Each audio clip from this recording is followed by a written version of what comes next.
I'm happy to be here today to tell you how important seatbelts are. Not having a seatbelt on changed my life forever because I was involved in a car crash on June 18th of 1995, and it was Father's Day. At the time, I was a junior in high school, working as a hostess in a restaurant, running track and field, and I was a soccer cheerleader. And all of this changed after the crash.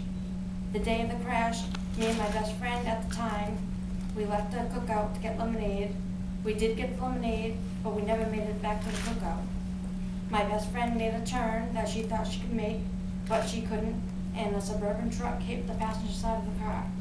I did not have a seatbelt on, and I was severely injured. I immediately fell into a coma. I was rushed to Rhode Island Hospital, and they immediately operated on me.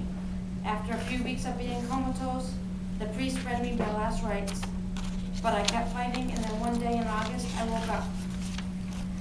I spent 2 months in a coma, 4 months in the hospital, and then I went to a satellite program in Fall River for more therapy. I wasn't able to go back to school or working after I came out of the coma. I received speech therapy, occupational therapy, and physical therapy to learn how to walk again. I went from a wheelchair to a walker, and then I could walk without any assistance. I found it that all of these therapies were very frustrating for me and very painful at times, but I fought and I never gave up.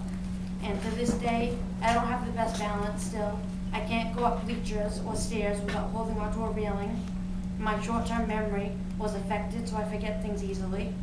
And the part of the brain that was injured affected my laughter. I laugh at a lot of things that are not funny, but I still laugh because I have no control over it, and it can be very frustrating for me. Today, I have trouble keeping a job since my disability gets in the way. Focusing on one thing at a time is hard, and having patience, and my memory, and my attitude, the way that I see things has changed because I'm a different person now.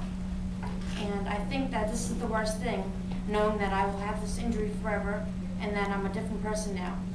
The day of the crash, I didn't have my seatbelt on because I was told that it was broken. Now I always wear my seatbelt and would not think of ever not wearing it. The injuries that I got from my crash would not have been so bad or as severe as if I had been buckled up. I chose to speak here today to let all of you know how dangerous a car can be and how unsafe it is not to wear a seatbelt.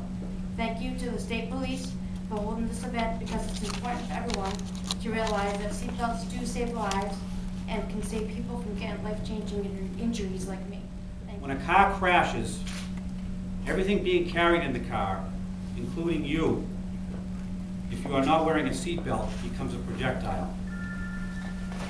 When you are unbelted in a crash, you are violently thrown into the dashboard, the windshield, other people in the car, or out onto the roadway. About 1 in every 3 Massachusetts motorists does not wear a seatbelt. Our state's seatbelt compliance rate of 67% is well behind the national rate of 83%. According to the National Highway Traffic Safety Administration, proper seatbelt use reduces the risk of fatal injury for front seat occupants in a car crash by up to 40%. It reduces the odds of suffering moderate to critical injury by 50%. This is a busy time of the year on the roadways, and the increased traffic brings potential for more crashes. This fall's Click It or Ticket mobilization will be conducted by the Massachusetts State Police and many local law enforcement agencies. It will fund 464 extra 4-hour shifts across the state to enforce seatbelt compliance. It began November 10th and will continue through November 30th. But the decision to wear a seatbelt has no end date. It is a decision you should make every time you get into a car. I was in a car crash on December 4th of 2005. I was on my way to work, KFC in Taunton, and I fell asleep, and I was ejected from the vehicle. I was rushed around hospital where they life-saving events on me. And then I was transferred to Spalding Hospital where I stayed for 10 months.